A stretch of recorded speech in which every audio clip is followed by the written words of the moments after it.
दिल्ली का चुनाव चल रहा है और इस चलते चुनाव में हालांकि बीजेपी ने तमाम उम्मीदवारों की सूची जारी करने में काफी वक्त लिया था। सबसे पहले तो आम आदमी पार्टी ने अपने तमाम उम्मीदवारों की लिस्ट जारी कर दी थी। वक्त से पहले ही तमाम तैयारियां कर ली थी, चुनाव प्रचार भी शुरू कर दिया गया था, उम्मीदवार भी तय हो गए थे। लेकिन बीजेपी थी जो सत्ता में आने का दावा तो कर रही थी, लेकिन पहली लिस्ट के बाद उसे अगली लिस्ट जारी करने में वक्त लग गया था, क्योंकि उसे शायद उम्मीदवार नहीं मिल पा रहे थे। यही हाल बीजेपी के मैनिफेस्टो का है, जिसे वो संकल्प पत्र कह रही है। आम आदमी पार्टी ने तो जो सत्ता में रहकर किया वो भी बताया, और जो करेंगे उसका ऐलान भी कर दिया, वक्त से पहले कर दिया। बीजेपी अपने संकल्प पत्र को हिस्सों में जारी कर रही है। आज तीसरा हिस्सा जारी करा गृह मंत्री अमित शाह ने। गृह मंत्री अमित शाह, जिनका जिक्र योगी आदित्यनाथ ने अपने चुनावी रैली में किया, सीधे नाम तो नहीं लिया, लेकिन दिल्ली की कानून व्यवस्था पे सवाल उठा दिए। अब ये भाई लखनऊ बनाम दिल्ली की लड़ाई दिल्ली के चुनाव में भी नजर आ रही है। योगी वर्सेस मोदी की लड़ाई दिल्ली चुनावों में साफ तौर पे दिख रही है। जब योगी आदित्यनाथ बीजेपी के लिए प्रचार करने आते हैं दिल्ली चुनावों में और सवाल खड़े करते हैं दिल्ली की कानून व्यवस्था पर, तो शायद या तो उनको जानकारी नहीं रही होगी या जानकारी उन तक पहुंचाई नहीं गई होगी कि भाई दिल्ली में जो कानून व्यवस्था है ना, दिल्ली की जो पुलिस है, दिल्ली की जो इंटरनल सिक्योरिटी है, वो किसके हाथ में है? वो केंद्रीय गृह मंत्रालय के हाथ में है, जिसकी कमान है गृह मंत्री अमित शाह के हाथों में। अब सीधे सीधे योगी आदित्यनाथ ने दिल्ली चुनावों में केजरीवाल को निशाने पे लेने से ज्यादा अमित शाह को निशाने पे लेना ज्यादा सही समझा, और उन्होंने अपने दिल की भड़ास निकाल दी और बता दिया कि दिल्ली में कानून व्यवस्था ध्वस्त है। और ये मुद्दा आम आदमी पार्टी ने पकड़ लिया और कह दिया कि भाई यही बात तो हम भी कह रहे हैं, यही बात तो अरविंद केजरीवाल कह रहे हैं कि भाई दिल्ली में कानून व्यवस्था ध्वस्त है, जो योगी आदित्यनाथ कह रहे हैं। अब देखना यह है कि बीजेपी योगी आदित्यनाथ को क्या अगली बार चुनाव के लिए किसी विधानसभा क्षेत्र में भेजेगी या नहीं भेजेगी, यह भी बड़ा सवाल हो गया है। लेकिन बात अगर संकल्प पत्र की करें तो अमित शाह ने तीसरा हिस्सा जारी किया। मानो ऐसा लग रहा था कि बहुत बड़ी कुछ योजना है जिसको अब वो जारी करेंगे। वोटर्स जो दिल्ली के हैं वो नजर गड़ाकर बैठे थे कि अमित शाह क्या कुछ कहने वाले हैं। अमित शाह ने जो कहा उसने एक बार फिर आम आदमी पार्टी को मजबूती दे दी। जो अमित शाह ने कहा उसके बाद लोग कह रहे हैं कि भाई जब आम आदमी पार्टी के योजनाओं को ही आपको लागू करना है तो फिर हम बीजेपी को वोट क्यों दें, हम आम आदमी पार्टी को ही वोट क्यों ना दें।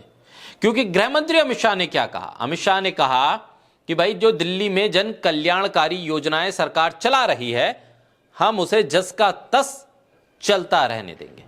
अब गृह मंत्री अमित शाह जब इस बात को कहें, बीजेपी के स्टार प्रचारक अमित शाह इस बात को कहें, तो फिर दिल्ली चुनाव में बीजेपी के लिए अरविंद केजरीवाल पे सवाल खड़े करना बहुत मुश्किल हो गया। अब अमित शाह कह रहे हैं कि केजरीवाल जो वादे करते हैं वो पूरा नहीं करते। उन्होंने कहा कि दिल्ली में गरीब कल्याण की एक भी योजना बंद नहीं करेंगे। केजरीवाल जो वादे करते हैं वो पूरा अगर नहीं करते हैं तो उन योजनाओं को बंद नहीं करेंगे, बल्कि केजरीवाल के तमाम जो वादे हैं उनको अमल में हम लेकर आएंगे, हमें सरकार में बुलाइए। अब सवाल यह उठने लगा कि आप आम आदमी पार्टी की जन कल्याणकारी योजनाओं का प्रचार कर रहे हैं या बीजेपी के लिए वोट मांग रहे हैं। तमाम आरोप बीजेपी लगाती रही है, लेकिन अब बीजेपी भी मान रही है कि दिल्ली की सरकार ने गरीब कल्याण की योजनाएं लागू की हैं जो दिल्ली वालों के लिए जरूरी हैं। अब ऐसे में आम आदमी पार्टी की सरकार को भ्रष्टाचारी, काम ना करने वाली सरकार, ये तमाम बातें बीजेपी लगातार कहती रही है। लेकिन उसके बाद भी बीजेपी को वोट मांगने के लिए आम आदमी पार्टी सरकार की योजनाओं का ही सहारा लेना पड़ रहा है, और यह कहना पड़ रहा है कि अगर बीजेपी को आप वोट देंगे तो हम आम आदमी पार्टी की जारी की गई योजनाओं को बंद नहीं करेंगे। दरअसल आम आदमी पार्टी को, अरविंद केजरीवाल को माना जाता है कि वो बीजेपी से 2 कदम आके चलकर चुनाव भी लड़ते हैं और सियासत भी करते हैं। आम आदमी पार्टी ने पूरा कैंपेन चलाया कि अगर दिल्ली में बीजेपी आ गई तो वो तमाम योजनाएं जो हैं, फ्री शिक्षा, फ्री इलाज, मोहल्ला क्लिनिक, बसों में महिलाओं के लिए फ्री यात्रा, बिजली के बिल, पानी का जो बिल है उसको लेकर योजनाएं हैं वो सब बीजेपी बंद कर देगी। अब बीजेपी के सामने ऑप्शन क्या था? या तो वो ये कहती कि ये तमाम योजनाओं में करप्शन है और इसे हम नए सिरे से लागू करेंगे, तो फिर मतदाता तो बिखर जाता, जो जाने वाला वोट था वो भी वापस लौट आता। तो बीजेपी को कहना क्या पड़ रहा है कि जो योजनाएं लागू कर रखी हैं अरविंद केजरीवाल ने गरीब कल्याण वाली, उसको हम जस का तस चलने देंगे। अब दिल्ली चुनाव के लिए बीजेपी ने कौन से बड़े वादे किए हैं? अब जरा सोचिए। एक तरफ तो आम आदमी पार्टी की सरकार के जो वादे हैं उन्हीं को दोबारा से लागू करने की बात बीजेपी कर गई, और फिर क्या कहा?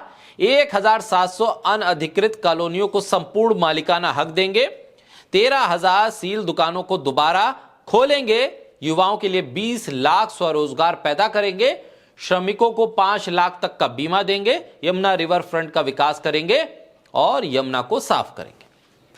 पिछले 3 चुनावों से बीजेपी दिल्ली में अनअधिकृत कॉलोनियों का मुद्दा उठाती रही है, अनअधिकृत कॉलोनियों को रेगुलराइज करने का वादा करती रही है। प्रधानमंत्री कह चुके हैं जहां झुग्गी वहीं घर। इनमें से एक भी काम बीजेपी ने पिछले 3 चुनावों के वादों को मिलाकर देखें तो नहीं किया। जबकि इससे पहले एमसीडी बीजेपी के पास थी, उसके दायरे में आने वाली योजनाओं को भी ढंग से लागू नहीं कर पाई बीजेपी। सीलिंग जब हुई दिल्ली में तो भी एमसीडी का रोल, डीडीए का रोल संदेह के घेरे में था। लगातार सवाल उठे और खुद बीजेपी के सांसद वो जाते थे लोगों के बीच में, दुकानों की जो सीलिंग हो जाती थी उसे तोड़ देते थे। जिस तरह से मनोज तिवारी पूरी दिल्ली में सीलिंग को लेकर जिस तरह के उनके बयान थे, स्वरोजगार 20 लाख स्वरोजगार पैदा करेंगे, अमित शाह ने वादा किया। लोग कह रहे हैं कि वो 2 करोड़ रोजगार का क्या हुआ? 20 लाख रोजगार स्वरोजगार आप दिल्ली में कैसे देंगे? श्रमिकों को 5 लाख तक का बीमा देंगे, ये भी एक वादा कर दिया। यमुना रिवर फ्रंट, इसके विकास की बात बीजेपी ने की है। लेकिन ऐसे में सवाल यह है कि नमामि गंगे की योजना जो चल रही है उसमें कितना काम किया, जो आप यमुना की सफाई की बात कर रहे हैं? अभी तक इन तमाम चीजों को रेवड़ी कहती थी, अब वही रेवड़ी बंद नहीं करेगी बीजेपी। वो कह रही है कि उन्हीं रेवड़ियों को हम जारी रखेंगे जो आम आदमी पार्टी ने अब तक दी है। पिछली 3 बार से हर बार कच्ची कॉलोनियों को पक्का करने का वादा, लोकसभा में वोट भी इसी नाम पर लिए थे।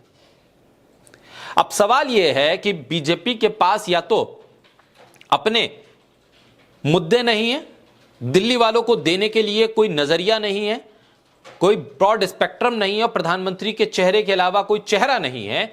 इसलिए आम आदमी पार्टी की योजनाओं के सहारे ही बीजेपी क्या चुनाव लड़ना चाहती है। और फिर दिल्ली में यह देखना भी दिलचस्प होगा कि योगी आदित्यनाथ को दोबारा मैदान में उतारती है बीजेपी या नहीं, क्योंकि अमित शाह के मंत्रालय पर ही सवाल योगी आदित्यनाथ ने दिल्ली में आके उठा दिए हैं। कुल मिलाकर दिल्ली चुनाव में बीजेपी अपने ही दंगल में फंसती नजर आ रही है, अपने भीतर ही उलझती हुई नजर आ रही है, और उसे समझ ये नहीं आ रहा कि वो आम आदमी पार्टी की योजनाओं का विरोध करे या फिर उन योजनाओं को दोबारा लागू करने का वादा करके दिल्ली वालों से वोट मांगे। बहरहाल देखना होगा कि आने वाले वक्त में दिल्ली चुनाव को लेकर बीजेपी क्या संकल्प पत्र का एक और हिस्सा जारी करेगी या फिर इस तीसरे हिस्से के बाद कुछ काम की बातें दिल्ली वालों के साथ साझा की जाएंगी।